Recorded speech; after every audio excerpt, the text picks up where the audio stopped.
ಕೊಡಗಿನ ಹೆಬ್ಬಾಗಿಲು ಎಂದೇ ಕರೆಯಲ್ಪಡುವ ಕುಶಾಲನಗರ ಅತಿ ವೇಗವಾಗಿ ಬೆಳೆಯುತ್ತಿದ್ದು, ಪ್ರವಾಸೋದ್ಯಮಕ್ಕೆ ಪೂರಕವಾಗಿ ಸಾಕಷ್ಟು ಕಾರ್ಯಚಟುವಟಿಕೆಗಳು ನಡೆಯುತ್ತಿವೆ.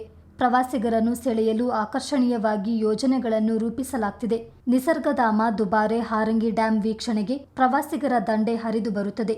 ಇದೀಗ ಪ್ರವಾಸೋದ್ಯಮ ಅಭಿವೃದ್ಧಿಯ ಜೊತೆಗೆ ಮಕ್ಕಳಿಂದ ಹಿರಿಯರವರೆಗೂ ಮನರಂಜನೆ ಒದಗಿಸುವ ನಿಟ್ಟಿನಲ್ಲಿ ಹಾರಂಗಿ ಸಾಕಾಣೆ ಶಿಬಿರದಲ್ಲಿ ಆನೆ ಸಫಾರಿ ಆರಂಭಿಸಲು ಸಿದ್ಧತೆ ನಡೆದಿದೆ. ಕಳೆದೆರಡು ವರ್ಷದ ಹಿಂದೆ ಆರಂಭಗೊಂಡ ಹಾರಂಗಿ ಸಾಕಾಣೆ ಶಿಬಿರಕ್ಕೆ ದಿನನಿತ್ಯ ನೂರಾರು ಪ್ರವಾಸಿಗರು ಭೇಟಿ ನೀಡುತ್ತಿದ್ದಾರೆ. ಜಿಲ್ಲೆಯಲ್ಲಿ ಈಗಾಗಲೇ ದುಬಾರೆ ಹಾಗೂ ಮತ್ತಿಗೋಡು ಸಾಕಾಣೆ ಶಿಬಿರಗಳು ಕಾರ್ಯನಿರ್ವಹಿಸುತ್ತಿದೆ.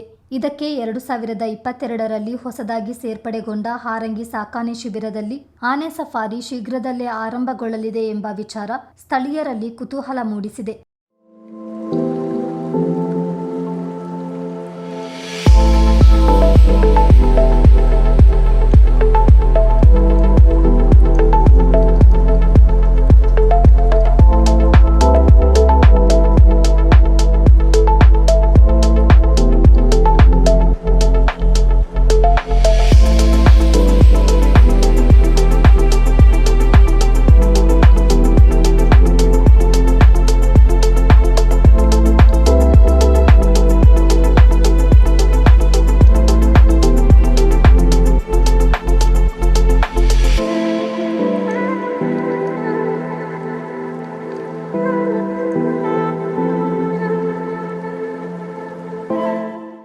ಸಾಕಾಣೆ ಸಫಾರಿಗೆ ಅಗತ್ಯ ತಯಾರಿ ಮಾಡಿಕೊಳ್ಳಲಾಗುತ್ತಿದೆ.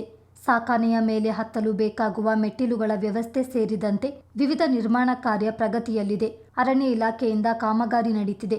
ಮುಂದಿನ ದಿನಗಳಲ್ಲಿ ಹಾರಂಗಿಗೆ ಭೇಟಿ ನೀಡುವ ಪ್ರವಾಸಿಗರಿಗೆ ಆನೆ ಮೇಲೆ ಸಫಾರಿ ಮಾಡುವ ಭಾಗ್ಯವೂ ಸಿಗಲಿದೆ.